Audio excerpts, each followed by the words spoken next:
பாதைக்கு தீபம், பேதைக்கு வெளிச்சம் உந்தன் வசனமே. Praise the Lord.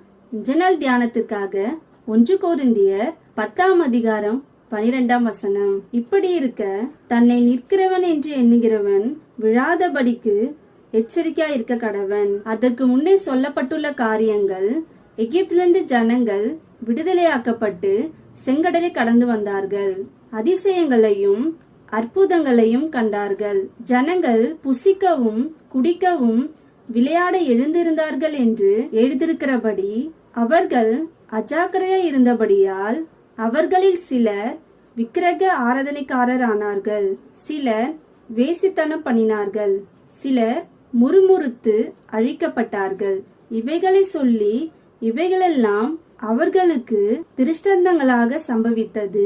முடிவு காலத்தில் உள்ள நமக்கோ எச்சரிப்பு உண்டாகும்படி எழுதப்பட்டுள்ளது என்று சொல்லி, இப்படி இருக்க நிற்கிறவன் என்று எண்ணுகிறவன் விழாதபடிக்கு எச்சரிக்கையாக இருக்க வேண்டும் என்று கூறுகிறார்.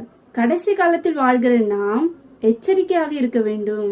ஆண்டவராகிய இயேசு கிறிஸ்து வருகைக்கு முன் என்ன நடக்கும் என்று வேதம் கூறுகிறதோ அதன்படியும் நடந்து வருகிறது. ஆனால் அநேகர் வேதத்தின் மேல் பற்றில்லாதிருப்பது அவர்களை வஞ்சித்துவிடும். எனவே எதிலும் விழுந்து போய்விடாதபடி எச்சரிக்கையாக இருப்போம். ஆமென்.